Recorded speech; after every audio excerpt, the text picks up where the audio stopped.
हर किस्म के दरूद सलाम नबी मोहतरम शफ़ी मोहतशम आका कुल ख़त्म रसूल दाना सुबुल अहमद मुजतबा हज़रत मुहम्मद मुस्तफ़ा सल्लल्लाहु अलैहि वसल्लम की ज़ात वाला सिफ़ात के लिए हम्द सलात के बाद इस्लाम ने औरत को बड़ी इज़्ज़त, बड़ा मर्तबा और बड़ा मकाम अता फरमाया है।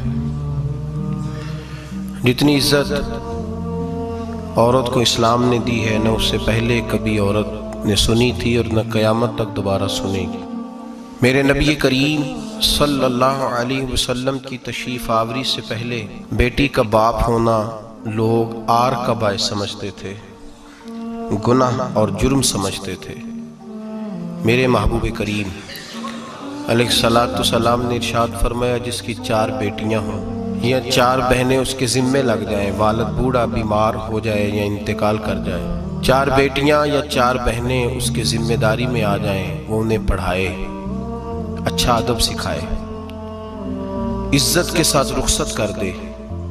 महबूब ने फरमाया, जिस तरह मेरी ये 2 उंगलियां जुड़ी हुई हैं, इस तरह मेरे साथ जुड़ के जन्नत में दाखिल हो जाएगा। सहाबी ने अर्ज़ की, हुजूर अगर बेटियां 4 ना हो 3 हो? फरमाया, अल्लाह फिर भी यही दर्जा अता करेगा। एक सहाबी ने कहा, हुजूर अगर 2 हो?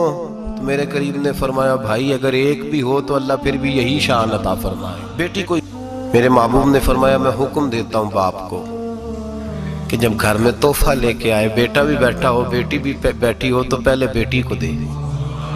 मेरा हुक्म है बाप के लिए, बेटा भी हो बेटी भी हो, जब देने लगे तो पहले बेटी को पहले दे, उसको पहले अता करे, उसके साथ प्यार ज्यादा करे, बेटी को इज्जत दी। मेरे हबीब करीम अलैहिस्सलातु वस्सलाम ने इरशाद फरमाया, जब किसी के घर बेटी पैदा होती है तो बाप के ज़हन में थोड़ा ख्याल आता है कि अल्लाह जाने क्या बनेगा।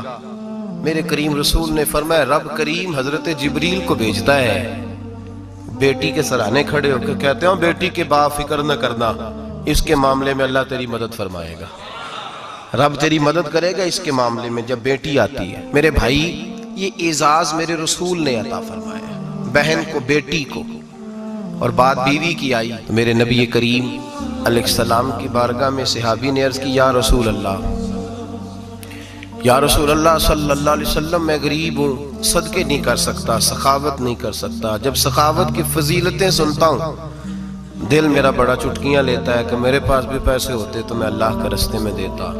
हुजूर ने फरमाया, तू हलाल की रोजी कमा के अपनी बीवी के मुंह में लुकमा दे, अल्लाह तुझे सखावत करने का दर्जा अता फरमाएगा, अल्लाह तुझे बड़ी बड़ी सखावत के दर्जे अल्लाह तुझे देगा। तो उसकी और क्या लफ्ज है हदीस पाक में, खैरुकुम लिअहलिही व अना खैरुकुम लिअहलिही। फरमाया, हाजी भी अच्छे, नमाजी भी अच्छे, सूफी भी अच्छे, दरवेश भी अच्छे, सारे अच्छे, लेकिन मैं सबसे ज्यादा अच्छा उसे समझता हूँ जिसका अपनी बीवी के साथ सलूक अच्छा है, जिसका अपनी बीवी के साथ नरम रवैया, जिसका अपनी बीवी। और क्या इरशाद फरमाया, फरमाया, वाना खैरुकुम लिअहलिही, घर जाके पता कर लो, मेरी 9 बीवियां हैं इस वक्त जो मौजूद हैं, फरमाया मेरा उन सब के साथ सलूक अच्छा है, सारी मेरे सलूक से मुतमईन। मेरे भाई, हुजूर ने एजाज दिया बहन को, बेटी को, बीवी को, औरत को, और मां के मामले में तो कमाल कर दी। मेरे करीम ने फरमाया, जन्नत थी 7 आसमानों के ऊपर, सिदरतुल मुंतहा के पास। मेरे महबूब फरमाते हैं, जब रब ने मुझे इख्तियार दिया तो मैंने वो जन्नत वहां से खींची और माँ के कदमों के नीचे ला के रख दी। वहां से खींच के गौसुल ज़मा, कुतुब दराम, मुहद्दिस आज़म, मुफस्सिर आज़म, शेखुल कुल, शेख तरीकत, वली वक्त भी अगर जन्नत उसने ढूंढनी होगी तो उसे अपनी माँ के कदमों के नीचे से मिलेगी। इतना बड़ा एजाज भी को देगा, इतना बड़ा एजाज भी को देगा जो मेरे रसूल ने अता फरमाया है। माँ होती है, वो वली वक्त के लिए, गौसे वक्त के लिए भी अगर उसने जन्नत लेनी है तो उसे माँ के कदमों के नीचे से मिलेगी। मेरे रसूल पाक अलैहिस्सलाम ने औरत को एजाज दिया, फजीलत दी, अजमत अता फरमाई, और ऐसे नहीं रखा बीबी को। मेरे हबीब पाक ने फरमाया, जब औरत के पेट में बच्चा होता है पैदा होने वाला, तो अल्लाह उसे उतना ही सवाब देता है जितना तलवार लेके मैदान में जिहाद करने वाले मुजाहिद को सवाब अता फरमाता है। और अगर दौराने विलादत औरत इंतकाल कर जाती है, फौत हो जाती है, तो मेरे हबीब ने फरमाया वो ऐसे नहीं गई वो अपने बच्चे की विलादत के मौके पर गई है तो अल्लाह उसे शहादत का दर्जा अता फरमाएगा। हर मौके पर बीबियां हाजिर खिदमत हुई। नबी पाक ने फरमाया जो आदमी अजान सुने और जिस तरह मुअज्जिन कलिमे कहे उसी तरह के कलिमात दोहराए तो अल्लाह ताला मर्दों को 1,00,000 नेकी का सवाब देगा अजान का जवाब देने पे। बीबियां आ गई, कहने लगी हुजूर ये तो मर्दों का सवाब है, तो हम तो पीछे रह गई। मेरे हबीब ने फरमाया घरों के अंदर रहना, अजान का जवाब देना, मर्दों को 1,00,000 नेकी मिलेगी। तुम्हारे नबी का वादा है तुम्हें 2,00,000 नेकी अता फरमाई जाएंगी, तुम्हें डबल सवाब मिलेगा। शर्त क्या है? घरों के कुरान मजीद सूरह अहज़ाब आयत नंबर 33 अल्लाह फरमाते हैं वकरना फी बुयूतिकुन्ना। ऐ मेरे महबूब की अज़वाज, ये हुजूर की अज़वाज के वसीले से सारी औरतों को पैगाम मिला। कहा ऐ बीबियों अपने घरों के अंदर ठहरी रहो। कहाँ रहो? घरों के। बीबियों को धोखा दिया जाता है। मेरी माएँ बहनें बेटियां बच्चियां समझती नहीं बात को, धोखा दिया जाता है। कहते हैं लो मौलवी दिकियानूस हो गया है, ये सूफी दिकियानूस है, ये कहता है बीबी घर के अंदर कैद होके रहे। पर्दा तो कैद का नाम है, वो घर के अंदर कैद। बीबी सिर्फ माँ बन सकती है, वो वजीर मुमलिकत नहीं बन सकती। और सिर्फ देखो ना वो अमेरिका से नारा लग रहा है कि बीबी सिर्फ बीवी बन सकती है, वो वजीर नहीं बन सकती। बीबी सिर्फ बहन बन सकती है, वो सदर नहीं बन सकती। पूरी अमेरिका की तारीख निकाल के मुझे बतलाओ आज तक कितनी बीबियों को सदर बनाया उन्होंने? बतलाओ कितनी बीबियों को सदर? क्या तमाशा है? धोखा दिया औरत को, और औरत उस धोखे में उनकी पता नहीं आई कि नहीं हमारी आ गई है। औरत वजीर नहीं बन सकती। बताओ इस वक्त जो अमेरिका की काबीना है उसमें कितनी औरतें वजीर हैं? इस वक्त जो लंदन की काबीना उसकी टोनी ब्लेयर वजीर आजम गुजरा है बरतानिया का, उसकी बीवी की सगी बहन कलमा पड़ गई। सगी बहन कलमा पड़ गई। उससे बीवियों ने पूछा तू कलमा पड़ गई है, क्या चीज पसंद आई है तुझे इस्लाम में? तो कहने लगी जो पर्दा मुसलमानों के नबी ने अपनी मानने वाली औरतों को दिया है वो पर्दा बता गया है कि अगर औरत की कोई इज्जत है तो बीबी फातिमा के बताए हुए पर्दे में है। ये हाल मौके पे जिंदा मौजूद है औरत। उसने 2 जिल्दों में किताब लिखी है पर्दे की अहमियत, 2 जिल्दों में। हमारे यहाँ मुसीबत बनी हुई है, औरत उनके चक्कर में आ गई है। वो तो तुम्हें धोखा दे रहे हैं, वो तो तुम्हें तबाह कर रहे हैं। वो बीबी जो घर में बैठी थी तो मैंने कहा कि वक्त का वली गौस कुतुब उसको हुक्म था कि जाके माँ के पैरों में बैठ, वहां तुझे जन्नत मिलेगी। वो बेटी जो बाप थका मांदा घर से बाहर आया था और मेहनत की कमाई कमा के लाया था, उसको हुक्म था कि पहला लुकमा बेटी के मुंह में देना, बहन के मुंह में देना। और वो खामा जिसको हुक्म दिया गया था कि तू बाहर से थक के आया है, चूर होके आया है, अगर घर में तेरी बीवी फिर भी कोई रवैया गलत करे तो मदीने के हबीब ने कितना नरमी दी बीवियों के हक में। फरमाया ये औरत टेढ़ी लकड़ी है, इसे अल्लाह ने अकल ही थोड़ी दी होती है, अगर कभी बिगड़ जाए तो तू नरमी का मुजाहरा कर, टेढ़ी के साथ ही गुजारा कर, अल्लाह तुझे अजरे अज़ीम अता फरमाएगा। मेरे हबीब ने किस कदर औरतों को अहमियत दी, कितनी फजीलत दी, कितने उनके बारे में नरमी रखी। और औरत को कहा जाता है तू बाहर निकल, बाहर आ, देख तेरे लिए क्या। कॉलेज में पढ़ता था, इम्तिहानात के दिन थे तो बस में स्टूडेंट घुस जाते हैं। हम 8-10 लड़के बस के अंदर घुस गए तो लड़कियां कहने लगी हमें भी बिठाओ। वो जो कंडक्टर था बस का उसने कहा कि बेटी बहन लड़के आ गए हैं तो तुम इस तरह करो, तुम ना जाओ, तुम पिछली बस में आ जाना। लड़कियां जोर जोर से बोलने लगी, कहने लगी हमारे बराबर के हुकूक हैं, लड़के बिठाए हैं तो हमें भी बिठाओ, हुकूक जो बराबर के हमें भी बिठाओ। अब वो मजबूर हो गया, पीछे हट गया। वो 8-10 लड़कियां भी चढ़ आई, लड़के सीटों में बैठे हुए तो कहने लगे उठो, शर्म नहीं आती, लेडीज को इज्जत दो, जगह दो। तो एक नौजवान बीच में से बोला, कहने लगा तुम्हारे बराबर के हुकूक है, हम खड़े होके जा सकती हैं, तुम नहीं जा सकती। बराबर के हुकूक है तो जबर भी बराबर का बर्दाश्त करो। चुप कर गई। कहने लगे आज के बाद ये ना कहना बराबर के हुकूक है, आज के बाद ये कहना कि औरतों की इज्जत के हुकूक है। बराबर के हुकूक मांगने में इसकी कमजोरी है। इज्जत के हुकूक, बैंक में बीबियां बिल जमा कराने आती हैं तो उन्हें इज्जत का हक मिलता है, इज्जत का। वो क्लर्क साहब जो पता नहीं किस तरह किसी से बोलते हैं वो भी बीबियों का बिल पहले जमा करते हैं। बस के अंदर भी बीबी को इज्जत मिलती है। एक समझदार आदमी, बुजुर्ग आदमी, पढ़ा लिखा आदमी बैठा है बस पे तो बीबी चढ़ी है तो इज्जत का हक है। उठ गया, कहने लगा अपा जी बहन जी आप यहाँ आ जाए। बीबी इज्जत का हक मांगेगी तो बचेगी, बराबर का हक मांगेगी तो ठीक है, लाइन में लग जाए, जहां सारे खड़े हैं वो भी खड़ी रहे। अगर बस में मर्द खड़ा है तो औरत भी खड़ी रहे। बराबर के हुकूक मांगने में औरत को नुकसान है, बराबर के हुकूक मांगने में औरत के लिए तकलीफ है, औरत के लिए नुकसान है। हाँ, अगर इज्जत का हक मांगेगी तो फिर इसको अल्लाह वकार अता फरमाएगा, फिर अल्लाह इसको बुलंदी अता फरमाएगा। मेरे हबीब करीम सैयद आलम सल्लल्लाहु तआला अलैहि वसल्लम ने औरत को जो हक दिया वो इज्जत वाला हक दिया है। औरत को जो हुजूर ने हुकूक दिए वो वकार वाले। एक बात मुझे बतलाइए, एक बीबी MSc उसने पास कर लिया, MCOM कर लिया, MA के बाद MBA कर लिया, बड़ी तालीम हासिल की, वो एयर होस्ट बन गई। यूं समझ लें 1 लाख रुपया महीना उसकी तनख्वाह है। वो घर से निकलती है, वो कहती है मैं जहाज के अंदर एयर होस्ट हूं। वो कहती है मैं तो इतने पैसे कमाती हूँ, मुझे खामन की क्या आदत है। अब 2 औरतें हो गई, एक बीबी घर में रहती है, उसका खामन थका रहा है, उसका बेटा स्कूल से आया है, खामन काम से आया है, छोटा बेटा इंतजार कर रहा था कि सारे आएंगे तो खाना खाएंगे। अब वो खामन आया तो उसने आते का मुंह हाथ धो ले, मैं खाना चुनती हूँ। दस्तरखान बिछाया, उसने खाना रखा है, उसका बेटा भी खाना खा रहा है, उसका भाई भी खाना खा रहा है, उसका शौहर भी खाना खा रहा है, वो उनको खाना खिला रही है। अब किसी मौके पर उसका बेटा बोलता है, कहता अम्मा फलां चीज भी चाहिए। अम्मा डांट देती, कहती चुप कर, मिल जाएगी।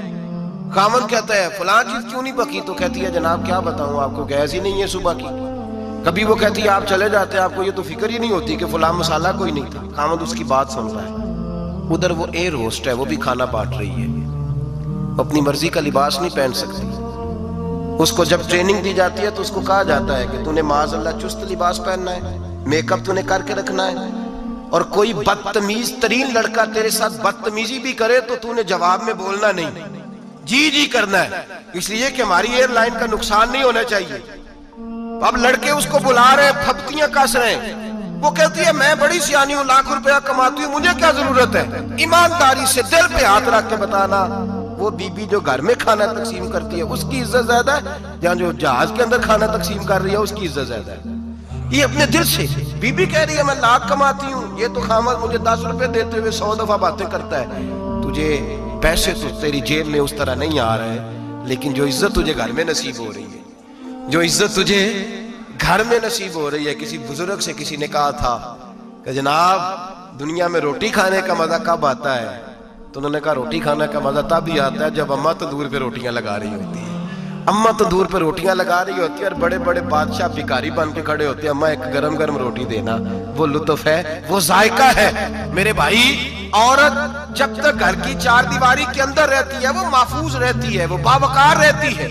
और जब वो कहती है नहीं नहीं मैं बराबर निकलूंगी, मैं कमाऊंगी, आप देख ले ट्रेनिंग दी जाती है औरतों को होटलों के अंदर। पाकिस्तान में, पंजाब में, हमारे देहाती माहौल में अब होटलों के ऊपर वेटर का काम औरतें करने लगी हैं। औरतें बैठती हैं, काम करती हैं, उनको हुक्म होता है, सुबह ट्रेनिंग होती है कि कोई आदमी जितनी भी बदतमीजी करे तुमने बोलना नहीं। ओ खुदा के बंदो, ओ मेरी माओ बहनों बेटियों, ये तुम्हारी इज्जत नहीं, ये तुम्हें रुसवा किया जा रहा है, ये तुम्हें जलील किया जा रहा है। साबन का इश्तिहार है और तस्वीर बीबी की, शैम्पू का इश्तिहार है, तस्वीर बीबी की, सीमेंट बेचा जा रहा है और तस्वीर बीबी की तौहीन होती है तुम्हारी सुबह शाम, और तुम इसे अपनी इज्जत समझती हो, तुम इसे अपना वकार समझती हो। इज्जत क्या है? आमिना के लाल, हजरत आयशा के सरदार, सैयदा फातिमा ज़हरा के बाबा, मेरे हबीब करीम सैयद आलम सल्लल्लाहु अलैहि वसल्लम से हजरत फातिमा ने कहा या रसूल अल्लाह, जो बीबी अल्लाह के करीब होना चाहे, जो रब का कुर्ब पाना चाहे, जो अल्लाह की वलिया बनना चाहे, मुझे कोई नुस्खा बता दे, मैं औरतों को बताऊं। तो मेरे हबीब ने फरमाया जो बीबी जितना घर के अंदर रहेगी, जितना घर के अंदर रहेगी, जितना घर के अंदर रहेगी, उतना ही वो अपने रब के करीब होती जाएगी, उतना ही अल्लाह का कुर्ब पाती जाएगी, उतना ही रब करीम की वलिया होती जाएगी, उतना ही अल्लाह तबारक व तआला उसे अपनी कुर्ब की मनाजिल तय फरमाएंगे। जितनी वो घर के अंदर रहेगी उतनी अल्लाह के करीब रहेगी, और जितनी सज धज के बाहर निकलेगी, जितनी सबरेगी, उतनी वो अल्लाह से दूर होती जाएगी। जितने कदम उसके घर से दूर निकलेंगे उतने ही कदम उसके अल्लाह के कुर्ब से दूर होते जाएंगे, उतने ही कदम। माएं, तुम्हारी दुआएं कबूल होंगी, मेरी माओ तब कबूल होंगी जब तुम घर में रहोगी, बेटियों, रब करीम का कुर्ब उस वक्त नसीब होगा जब तुम घर के अंदर रहोगी। तुम भाई के लिए मांगोगी तो अल्लाह तुम्हें देगा, बेटे के लिए मांगोगी तो अल्लाह तुम्हें देगा, शोहर के लिए मांगोगी तो अल्लाह तुम्हें देगा। अगर चाहती हो कारोबार बढ़े, अगर चाहती हो रिस्क में बरकत हो, अगर चाहती हो तुम्हारे घरों में अमन हो, सुकून हो, जो तुम मांगो अर्श का मालिक तुम्हें अता करे, तो फिर मेरे रसूल ने नुस्खा बतलाया है, फिर मेरे करीम ने बतलाया, घरों में बैठी रहना। जितनी घरों के अंदर रहोगी उतना ही अल्लाह ज्यादा दर्जा अता फरमाएगा, तुम्हारी दुआएं कबूल करेगा, तुम्हारी इल्तिजाएं अल्लाह मानेगा। मेरे भाइयों, मेरे अजीजों, औरत के साथ जो जुल्म इस मुआशरे में हो रहा है, बेपर्दगी का तूफान है, तूफान है बेपर्दगी का। एक बुजुर्ग थे दरवेश से, सादे से, वो आई साहब के पास अक्सर आया करते थे, तो थे बड़े सादे और थे बड़े नेक, बड़े हुए नहीं थे, जाग रहे आप हजरात, नेक बड़े थे। तो एक दिन ना पर्दे पे बहस हो रही थी, बैठे थे कुछ लोग तो बात कर रहे थे, कह रहे थे कि जनाब औरत को निकाब पहनना चाहिए, बुर्का ओढ़ना चाहिए, कुछ कह रहे थे टोपी वाला बुर्का अच्छा है, कुछ कह रहे थे फलां ज्यादा अच्छा है, बातें हो रही थी। कोई आयत पढ़ रहा था, कोई हदीस पढ़ रहा था, उलमा बाबा जी सादे से बीच में बैठे थे। मैंने उनकी तरफ तवज्जो की, मैंने कहा बुजुर्गो आप भी तो कोई जवाब देना। कहने लगे मौली साहब मुझे हदीसें नहीं आती, कहने लगे मुझे आयतें और हदीसें मुझे नहीं आती, आयतें और हदीसें, पर पर्दा बड़ा जरूरी है, ये मेरी अकल में बात आ गई है। तो मैंने कहा वो किस तरह? कहने लगा ये तो छोटे से बच्चे की भी अकल में आ जाती है।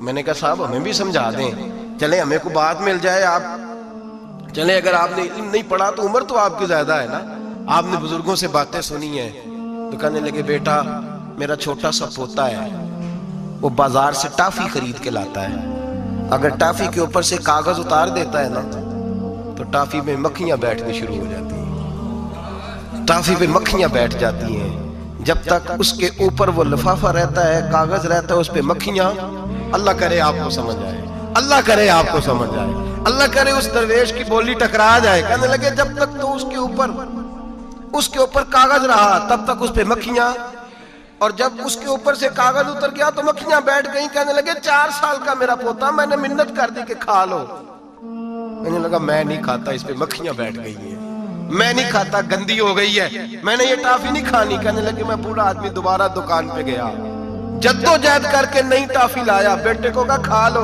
अब उसने खाई। कहने लगे मुझे समझ में आ गई, जो बीबी पर्दा करेगी उस पे मक्खियां नहीं बैठेंगी, जो औरत पर्दा करेगी उस पे मक्खियां, और अगर उस पे मक्खियां बैठ गई तो फिर वो किसी के लिए काबिल कबूल है। और अगर पर्दे में छुपी रही, अगर पर्दे में छुपी रही, और भाई कीमती चीजों को गुलाब चढ़ते हैं, किसी ने कभी केमिस्ट्री गुलाब पे नहीं छुपाई, फिजिक्स नहीं छुपाई, कभी किसी शायर अदीब ने अपना लिखा हुआ शायरी का कलाम नहीं छुपाया। गुलाब जब भी चढ़ता है कुरान पाक को ही चढ़ता है। मेरे भाई करोड़ों और अरबों और खरबों का मकान बना के लोग उसको गुलाब नहीं चढ़ाते, गुलाब जब भी चढ़ता है बैतुल्लाह को ही चढ़ता है। जो चीज कीमती होती है वो गुलाब पे होती है। मेरी बहनों, मेरी बेटियों, अगर तुम अपने आप को कीमती बनाना चाहती हो तो गुलाब में छुप जाओ, तुम्हारी कीमत बढ़ जाएगी, तुम्हारा वकार बढ़ जाएगा, तुम्हारी अजमत बढ़ जाएगी। मेरे हबीब ने फरमाया जितनी घर के अंदर रहोगी, दुनिया तो दुनिया रही, अल्लाह की नजर में तुम्हारी कीमत बढ़ जाएगी, रब करीम की निगाह में तुम्हारा वकार बढ़ जाएगा, अल्लाह की नजर में तुम्हारी अजमत बढ़ जाएगी। और जब औरत निकलती है, जब वो घर से निकलती है, मेरे हबीब करीम अलैहिस्सलाम ने फरमाया औरत छुपाने की चीज है, छुपाने की चीज है, छुपाने की, ये कीमती है, ये खजाना है, इसे छुपा के रखो। फरमाया जब ये घर से निकलती है, फरमाया और कोई देखे ना देखे, शैतान उसे देखता है, शैतान वसवसा अंदोजी करता है, शैतान उसे देखता है। और हबीब करीम सैयद आलम सल्लल्लाहु ताला अलैहि वसल्लम जब बात करते थे, जब लफ्ज बयान करते थे, मोहताज जुमले बोलते थे, बड़ा कम, रहमतल लिल आलमीन नबी की जुबान से बड़ा कम सख्त जुमले निकलते थे। मेरे हबीब ने लफ्ज अदा किए, सख्त जुमले। मेरे करीम ने फरमाया जो औरत, ये जो माए बहनें सुन रही हैं, खुदारा आगे पहुंचाएं, आप भी घर में जाएं तो ये वाला आवाज अपने घर में पहुंचाएं, सुनाएं, खुदारा सुनाएं, खुदारा। रोज एक कयामत टूटती है और मेरे भाई लाखों इज्जतदार लोग अपने तकिए पे मुंह रख रख के रोते हैं, इसलिए कि वो बच्ची जिसके बारे में कहते थे हमें एतबार है, एतबार, एतबार का लफ्ज बोल के बाप जो जुल्म करता है अपनी बेटी पे, भाई एतबार का लफ्ज बोल के जुल्म करता है बहन पे, एतबार का जुमला बोल के ज्यादती करते हैं हम अपनी जानों पर। हजरत जुनैद बगदादी सूफिया के सरखील सूफिया के, उनसे एक शख्स कहने लगा मुझे बेटी पे एतबार है, मैं उसको फलां जगह दाखिल ना करा दूं, पढ़ ले। आप फरमाने लगे तुझे एतबार है तो क्या अल्लाह के रसूल को एतबार नहीं था? ये तूने कैसा लफ्ज बोला? तुझे एतबार है, नबी पाक को नहीं था? मेरे महबूब के पास हजरत आयशा सिद्दीका बैठी थी, और वो बीबी जिसको कुरान कहता लस्तुन्ना कहदम मिनन निसा, तुम्हारे जैसी दूसरी कोई हो सकती नहीं। मेरे महबूब के पास हजरत अफसा बैठी थी, जनाबे सौदा बैठी थी, इससे बढ़कर भी किसी को एतबार होगा जिनको कुरान कहते हैं जैसी दूसरी हो ही नहीं सकती।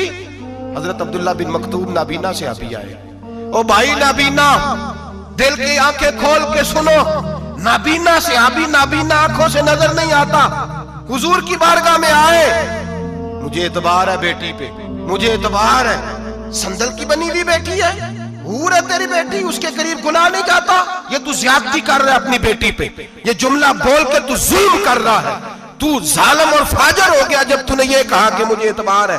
मेरे हबीबे पाक से बढ़कर किसको एतबार होगा?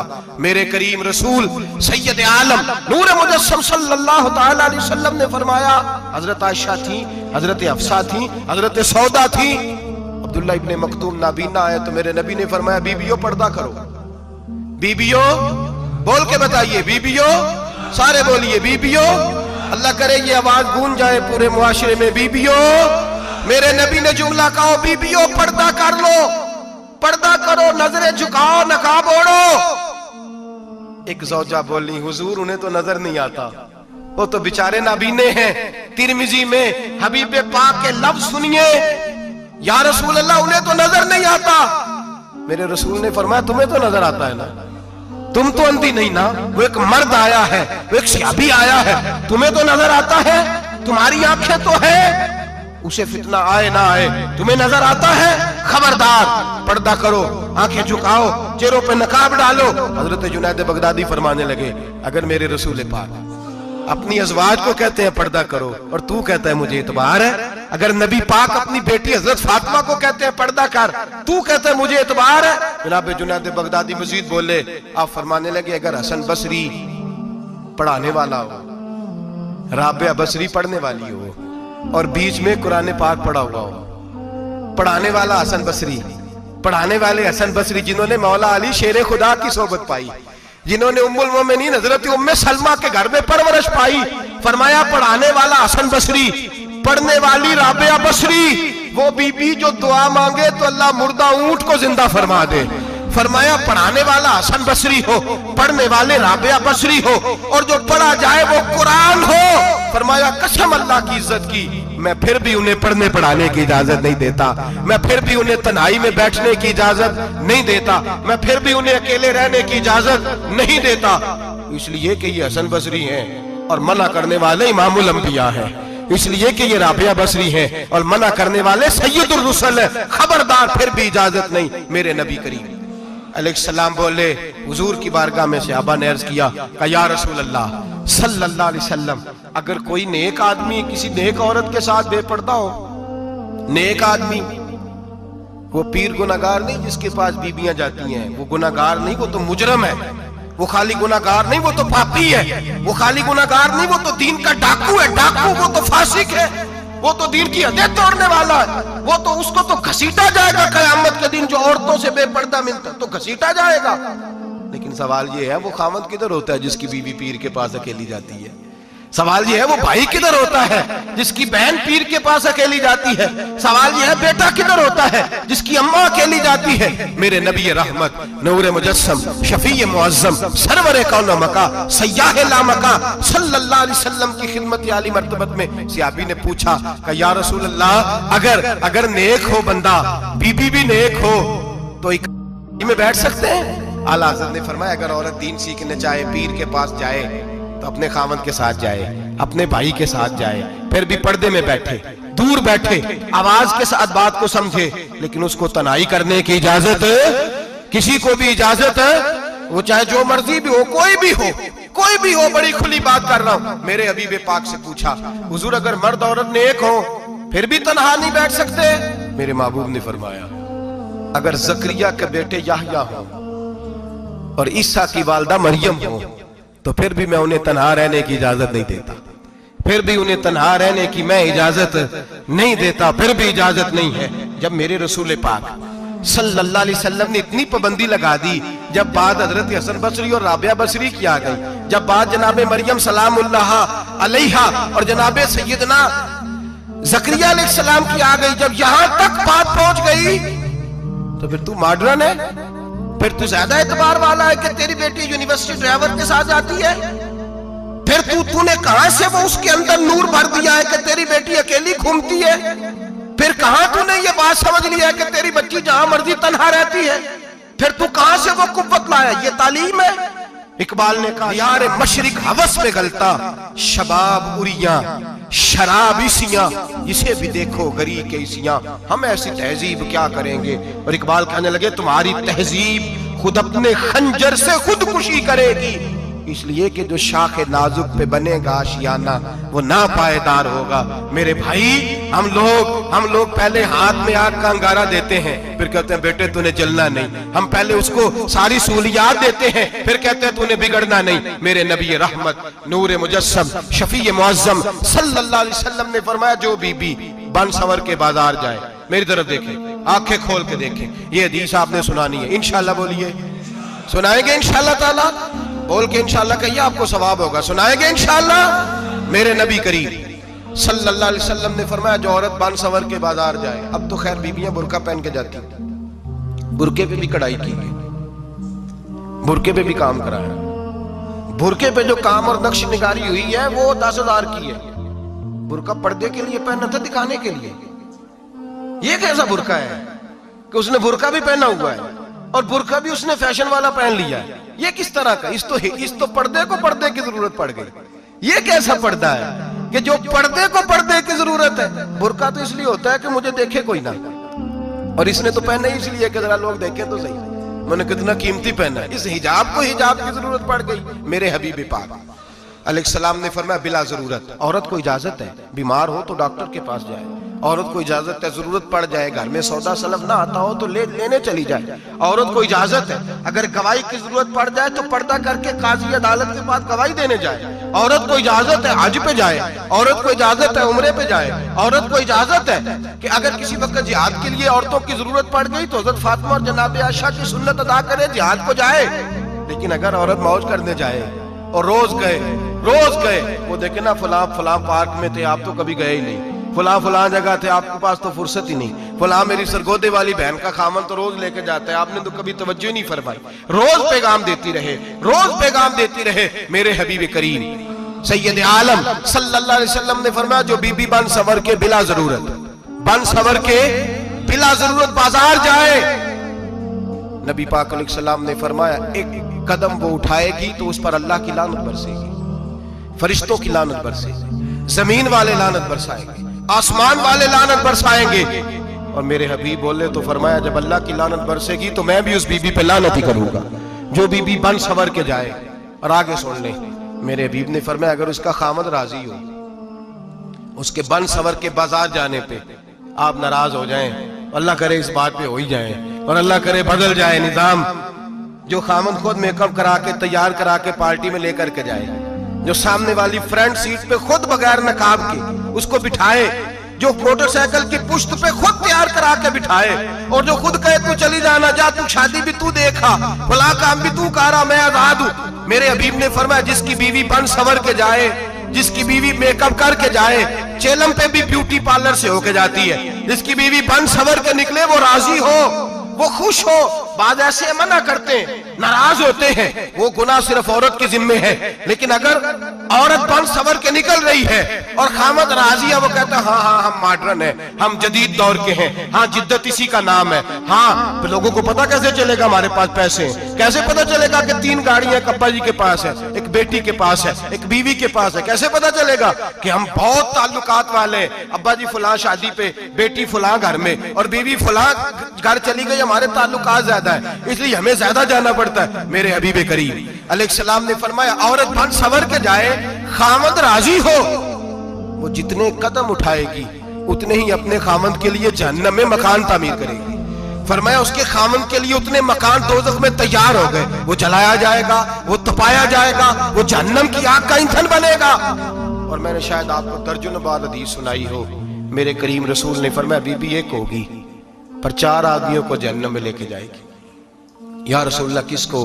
फरमाया बाप ने पर्दे का नहीं कहा तो बाप भी दोज़ख में जाएगा, अगर भाई ने पर्दे का नहीं कहा तो वो भी दोज़ख में जाएगा, शौहर ने पर्दा नहीं कराया तो वो भी जहन्नम में जाएगा। वो बेटा जो कहता था ना ना 1.25 लाख का मोबाइल लेना है, तो अम्मा ने घर के अंदर शोर डाल दिया, मजबूर किया, खामद को लेकर के दिया।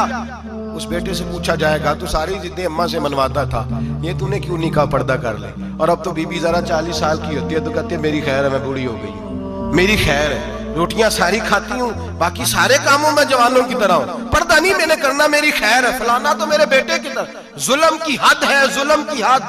कजन एक दूसरे से हाथ मिलाते, कजन, वो किस मुसीबत का नाम है? कहते ये भाई है, ओ भाई ये भाई होता तो इससे निकाह नाजायज होता। अब चूंकि अल्लाह ने इसके साथ निकाह को हराम रखा है तो ये तुम्हारा भाई हो सकता? मेरे रसूल करीम सल्लल्लाहु अलैहि वसल्लम ने फरमाया सुवर निजसुलैन है, कुत्ता बिल्कुल नापाक नहीं होता, कुत्ता भीग जाए तो बादों का नापाक होता है, या कुत्ते के मुंह से थूक निकले तो नापाक होती है। सुवर निजसुलैन है, पूरा नापाक, खुश्क भी हो तो नापाक है। मेरे हबीब पाक अलैहिस्सलातु सलाम ने फरमाया एक सुवर हो वो पहले ही नापाक, और दूसरा फिर वो सुवर गंद में लिपटा हुआ हो, गलाजत उस सुवर को लगी हुई हो। फरमाया एक तो सुवर जो निजसुलैन है और फिर वो गंद में लिपट जाए, गलाजत में भर जाए, उसके पूरे वजूद को गंदगी लग जाए। फरमाया वो सुवर गंदगी और गलाजत में लिपटा हुआ तेरे जिस्म से लग जाए तो इतना बुरा नहीं, जितना गैर महरम औरत का वजूद तेरे वजूद से लग जाए तो बुरा है। किस कदर तफसील दी, कहां से बात शुरू की और कहां मेरे नबी ने सिखाई। कजन हाथ मिला रही है, कजन के साथ बाजार जाया जा रहा है, कजन के साथ फला काम हो रहा है, कजन को चचा का बेटा भाई होता है, अगर ये सगा भाई होता तो इसके साथ निकाह नाजायज होता। खुदारा आ जाओ, लौट आओ, वापस पलटो दीन की तरफ, लौटो, इस तबाही से निकलो।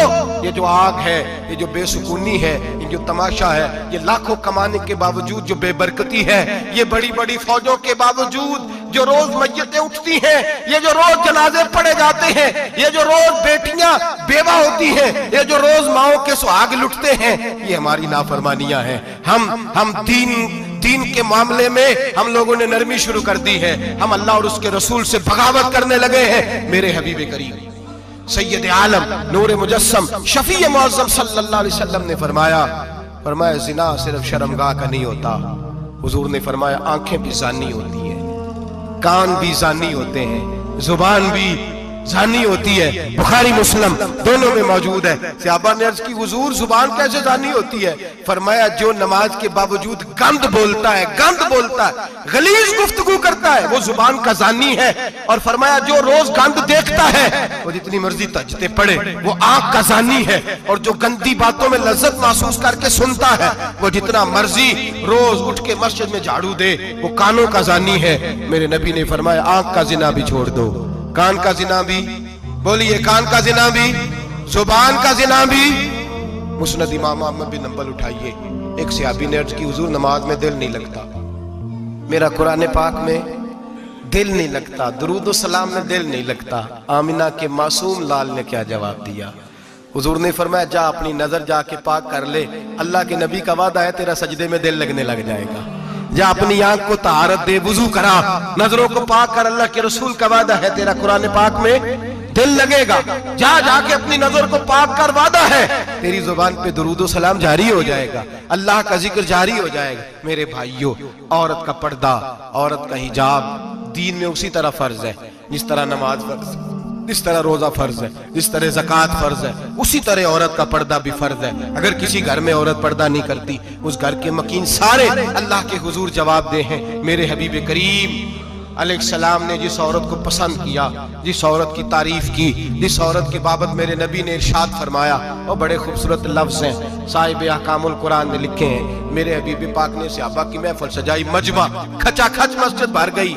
हुजूर ने फरमाया बोल के बताओ खैरुन निसा कौन सी है, औरतों में सबसे अच्छी बीबी कौन सी है, बोल करके बताओ। हजरत सिद्दीक अकबर से लेकर मौला अली तक, हजरत अली से लेकर जनाब बिलाल तक, हजरत सलमान फारसी से लेकर अब्दुल्ला मुजनी तक भरा पड़ा है मजमा। हुजूर ने फरमाया बोलो सबसे अच्छी औरत, सबसे अच्छी औरत कौन होती है? एक सहाबी कहने लगे हुजूर जिसकी नमाज कज़ा न हुई, पर मैं वो भी अच्छी है पर तुम मेरी मुराद को नहीं पहुंची। एक ने कहा हुजूर जो खामद की ताबेदार हो, फरमाया वो भी अच्छी है पर तुम मेरी मुराद को नहीं पहुंचे। एक सहाबी ने कहा या रसूल अल्लाह जो पाक दामन हो, हुजूर ने फरमाया तुम मेरी मुराद को। हजरत अली फरमाते हैं जब सबके जवाब गलत हो गए तो मैं, कद मेरा छोटा था, मैं पीछे बैठा था, मैं गर्दन झुका के पीछे से निकल गया। सैयदा तैयबा ताहिरा हजरत फातिमा ज़हरा रदी अल्लाह ताला फरमाते हैं बीबी साहब के पास पहुंचा। मैंने कहा फातिमा हुजूर ने सवाल किया है। तो हजरत फातिमा भी गोया मुस्कुरा के कहने लगी इल्म के शहर के दरवाजे तो आप ही हैं, तो आप यहाँ आ गए। कहा हुजूर ने सवाल किया है और मुझसे लेकर अबू बकर, उमर, उस्मान गनी तमाम को किसी को जवाब नहीं आया। हुजूर ने पूछा बेहतरीन औरत कौन होती है? बेहतरीन खैरुन निसा, बेहतरीन बीबी कौन होती है? तो हजरत सैयदा फातिमा कहने लगी अली बड़ी सादी सी बात थी, सादी सी बात थी, समझ नहीं आई। का फातिमा बतला दो इतनी सादी है तो। हजरत फातिमा कहने लगी सबसे बेहतरीन औरत वो होती है न कभी गैर महरम ने वो बीबी देखी हो। अगले जुमले भी याद रखने, न कभी गैर महरम ने वो बीबी देखी हो, और फरमाया ना उस बीबी ने कभी कोई गैर महरम देखा हो। सिर्फ मर्द पे पाबंदी नहीं कि वो औरत ना देखे, फरमाया औरत पे भी पाबंदी है कि वो भी गैर महरम का चेहरा न देखे। फरमाया बीबी ने भी गैर महरम न देखा हो, वो खैरुन निसा है, वो सबसे आला। हजरत अली कहते मैं झट से आया, पीछे बैठा, बात अभी जारी थी, मैंने हाथ खड़ा कर दिया। मैंने कहा हुजूर मैं बताऊं? नबी पाक ने फरमाया बतलाओ। तो कहते मैंने कहा हुजूर बेहतरीन बीबी वो होती है जिसने न कभी गैर महरम देखा हो और न गैर महरम ने कभी उसे देखा हो। अली फरमाते मैंने जवाब दिया तो मेरे रसूल की आंखों में आंसू आ गए। हुजूर रोए और फरमाते हंसते मुस्कुराते अचानक सहाबा के आंसू बरसने लगे, मजमे पे कैफ सा तारी हो गया, आंखें बरसने लगी। हम लोग हुजूर के रोने पर सख्ते में आ गए। नजर उठाई तो जवाब तो मैंने दिया था, तारीफ मेरी होनी चाहिए थी, शाबाश मुझे मिलनी चाहिए थी। मेरे हबीब ने रो के आंसू पूछ के फरमाया मैं तुम्हें कहता नहीं अल फातिमा तो बिदा तो मिन्नी, फातिमा वाकई मेरे जिगर का टुकड़ा है, फातिमा मेरे वजूद का हिस्सा है, मैं तुम्हें कहता नहीं रहता। कहा फातिमा मेरे जिगर का टुकड़ा है। हजरत अली फरमाते हैं सहाबा मेरी तरफ देखने लगे और कहने लगे अली जवाब तू दे, शाबाश बीबी साहबा को मिले। तो कहते हैं मैंने कहा हुजूर रोए हैं तो आंसू मेरे भी छलक ही पड़े हैं। फरमाने लगे लफ्ज मेरे हैं पर सोच उस बेटी के है जिसकी तरबियत मोहम्मद अरबी ने फरमाई है। फरमाया जुमले मेरे हैं, नाकिल मैं हूं, बात मैं बयान कर रहा हूं, लेकिन पीछे सोच उस नूर वाली बेटी की है जिसको अपने घर के अंदर रह के आंगन में रख के रसूल पाक ने परवरिश फरमाई। हजरत फातिमा फरमाती हैं हजरत अली मेरे पास दौड़े आए और कहने लगे फातिमा चल मस्जिद, पता नहीं हुजूर को क्या हो गया है। हुजूर रो रो के बेहाल हो गए और हुजूर उजरे में रो रहे हैं और हिचकियों की आवाज मस्जिद में आ रही है। चल जरा चल के हुजूर की बात देख क्या हुआ है, हमारी तो ताकत नहीं अंदर जाने की। सैयदा तैयबा ताहिरा हजरत फातिमा झट से पर्दा ओढ़ा, हाजिर खिदमत हुई, अंदर गई। कहती हुजूर के कंधे पे हाथ रखा तो महबूब बेटी के हाथ की ठंडक महसूस की, सर सजदे से उठाया। फरमाया फातिमा आ गई हो? हुजूर आई। फरमाया चल बेटी तू भी हाथ उठा और मेरी उम्मत की बेटियों के लिए दुआ मांग। चल तू भी हाथ उठा, मेरी उम्मत की बहनों माओं के लिए दुआ मांग। महबूबा क्या हुआ? मेरे हबीब ने फरमाया रात मुझे दिखाया गया है दोज़ख में कुछ बीबियां हैं, उनके बाल फरिश्तों ने बांधे हुए हैं और उन्हें गुर्ज मार रहे हैं, वो चीखती चिल्लाती हैं और मदद के लिए पुकारती हैं, वो बड़ी तकलीफ में हैं।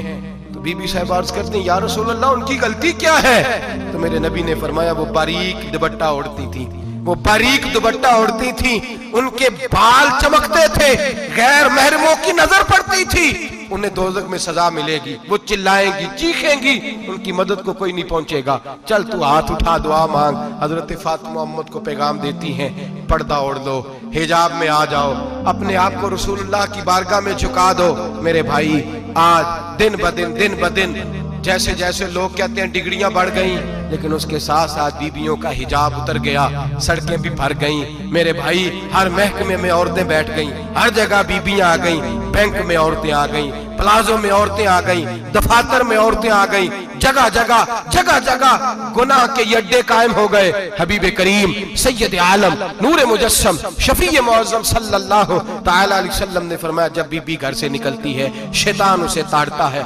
वसवसा अंदोजी करता है। औरत नाजुक होती है, अकल की आदी होती है, उसको लोग वसवसे में डाल लेते हैं। पाकिस्तान का तजदिया निगार कहता है अगर 100% पसंद की शादियां होती हैं उनमें 40% लड़के अपने घर वालों को मजबूर करते हैं, 60% लड़कियां मजबूर करती हैं। 60% उनके अंदर ऐसी शैतानियत भरी जाती है, कमजोर अकल होती है, उसे ऐसे बागात दिखाए जाते हैं, उलझ जाती है। और जिस तेजी से ये जाली निकाह होते हैं उस तेजी से तलाक होती है। वो बेटी जो कालिज चुंगल में फंस के जिद्दत के चुंगल में अपनी मर्जी करते हुए मैदान में निकली थी, सारी जिंदगी का धब्बा लगा के घर बैठ गई। लड़का तलाक दे के भी पाक का पाक ही रहता है, और बेटी की मंगनी भी टूट जाए तो लोग कहते हैं कोई ना कोई बात तो होगी। ऐसे थोड़ी हो जाता है। बेटियों, तुम्हें रुसवा किया जा रहा है, बहनों तुम्हारी इज्जत से खिलवाड़ हो रहा है, तुम्हें बाजार की जीनत बना के तुम्हारे असल मकाम से तुम्हें गिराया जा रहा है। तुम समझ रही हो हम जदीद हो गई, लेकिन तुम्हारा नुकसान हो रहा है, तुम्हें रुसवा किया जा रहा है। आओ दरे रिसालत माप पे, आओ मेरे नबी पाक के दरवाजे पे। मेरे हबीब ने फरमाया जिस बीबी में 4 खूबियां हो, कितनी हो जी? ये आपने दुआ कर दी, अल्लाह करे मेरी बेटी में 4 खूबियां आ जाए, अल्लाह करे मेरी बहन में 4 खूबियां आ जाए, अल्लाह करे हमारी घर की मस्तूरात में ऊंचा आमीन कहिए सब में 4 खूबियां, अल्लाह करे भर जाए 4 खूबियां। मेरे हबीब ने फरमाया जो बीबी जरूरियात दीन का इल्म जानती हो, दूसरी खूबी उस बीबी के अंदर ये हो कि वो बीबी अपने खामन को राजी करने वाली हो। तीसरा फरमाया उस बीबी में खूबी ये हो कि अल्लाह के मुहर्रमात का ख्याल रखती हो, हराम में ना पड़ती हो। चौथा फरमाया पर्दे की पाबंद हो। फरमाया जैसे ही वो मरती है अर्श का मालिक उससे हिसाब ही नहीं लेता, उसे बगैर हिसाब किताब ही जन्नत अता फरमा देता है। जो पर्दे की पाबंद हो, खामद राजी हो, मुहर्रमात से बचती हो, फरमाया वो बीबी अल्लाह तबारक व तआला उससे कोई हिसाब किताब बगैर हिसाब के अल्लाह उसको जन्नत में दाखिल कर देंगे। रब हिसाब नहीं पूछेगा। अल्लाह करे मेरी बेटी भी बगैर हिसाब जन्नत जाए, माए बहन बीवियां बगैर हिसाब जन्नत में जाए। अल्लाह करे हम सब के घरों में जितनी औरतें हैं उनसे कोई हिसाब ना लिया जाए, बगैर हिसाब भी जन्नत में जाए। फिर उन्हें पर्दे का पाबंद करो, फिर उन्हें शौहर की ताजीम सिखाओ, फिर उन्हें हराम से बचना सिखाओ, फिर उन्हें रसूलुल्लाह सल्लल्लाहु अलैहि वसल्लम की बेटी का उस्वा नूर सिखाओ, फिर उन्हें हजरत आयशा की सीरत पढ़ाओ, फिर हजरत खदीजतुल कुबरा का तरीका बतलाओ, फिर उन्हें रसूलुल्लाह की कनीज़ाएं बनाओ। अल्लाह करे हम यहाँ से जुमा पढ़ के जाएं तो हमारे हाथ में एक बुरका भी हो, हमारे हाथ के अंदर जो है वो एक बड़ी चादर भी हो। अम्मा को कहे अम्मा ये चादर रख, इससे नकाब ओढ़ के निकलना। अल्लाह करे चौधरी साहब सरपंच साहब की पंचायत में कोई ऐसा मुकदमा भी आए जो आके कहे मैं बीवी नहीं रख सकता, ये पर्दा नहीं करती, ये कहीं मुझे भी अजाब में मुब्तला ना करे। अल्लाह करे शौहर इस तरह का गैरतमंद बने, वो कहे खबरदार खबरदार, अगर तू दरवाजे से निकली आला हजरत इमाम अहले सुन्नत मुजद्दिदीन मिल्लत मेरे आला हजरत से किसी ने पूछा था कि हजरत जी बीबी नात पढ़ सकती है? फतावा रज़विया की 14वीं जिल्द, बीबी मिलाद पढ़ सकती है? मिलाद आला हजरत ने फरमाया अगर बीबी मिलाद पढ़ रही हो, नात पढ़ रही हो और उसकी आवाज गैर महरम के कानों तक जा रही हो, फरमाया उसे सवाब नहीं होगा, उसे हराम काम करने का गुनाह दिया जाएगा। बीबी को मना है, वो नात की आवाज भी औरत का ही नहीं पड़ता, दीन में तो औरत की आवाज का भी पड़ता है। दीन में तो औरत की हजरत सैयदा ज़ैनब, हजरत फातिमा की वो लख्ते जिगर जो मैदान करबला में इमाम हुसैन बराबर की शरीक रही सैयदना इमाम हुसैन के साथ। याह्या बिन मोइन कहते मैं 15 साल तक हजरत ज़ैनब का पड़ोसी रहा हूं। 15 साल, घर बराबर होता है ना, बंदा बीबी देख ही लेता है। वो बीबी कभी पर्दा डाल के जा रही है दवाई लेने, कभी नजर आ ही जाती है। कहते हैं 15 साल में सैयदा फातिमा की बेटी का पड़ोसी रहा हूं, मैंने कभी बुरके में छुपी हुई ज़ैनब भी नहीं देखी, बुरके में छुपी हुई ज़ैनब भी कभी नहीं देखी। हजरत अब्दुल्ला बिन जाफर तैयार जनाबे अलीउल मुर्तजा के भाई थे, उनके बेटे के साथ इनका निकाह हुआ था, बीमार हो गई तो हजरत अब्दुल्ला कहने लगे ज़ैनब चल तुझे हकीम के पास ले जाऊं, तबीब के पास ले जाऊं।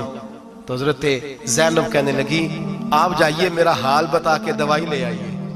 तो हजरत अब्दुल्ला जाफर तैयार कहने लगे शरीयत में गुंजाइश है डॉक्टर के पास जाने, हकीम के पास जाने की गुंजाइश है, तू चलती क्यों नहीं? तो हज़रत ज़ैनब कहने लगी शरीयत में गुंजाइश तो है, पर अब्दुल्ला मेरी मजबूरी ये है कि मैं फातिमा की बेटी हूँ। शरीयत में गुंजाइश तो है पर मेरी मजबूरी ये है कि मैं हुसैन की बहन हूँ। शरीयत में गुंजाइश है पर मैं हसन की बहन हूँ। शरीयत में बड़ी गुंजाइश है पर लोग मुझे मोहम्मद अरबी की नवासी कहते हैं। गुंजाइश तो है पर मैं नहीं ना निकल सकती, इसलिए कि जितना कोई अपने आप को दीन के करीब जानता है उतना उसके पैरों में शरीयत की जंजीरें ज्यादा होती हैं। तो जनाब सैयदना अब्दुल्ला कहने लगे अगर तू पर्दा कर गई, अगर तू चली गई, तो फरमाने लगे ये तो अल्लाह की मशीयत है, तू दवाई ला दे ताकि मैं खा लूं, और अगर मैं चली गई तो मैं अपनी माँ से जाके कहूंगी कि अम्मा सारी तकलीफें मैंने छाती पे बर्दाश्त की हैं पर मैंने तेरे पर्दे पर आंच नहीं आने दी।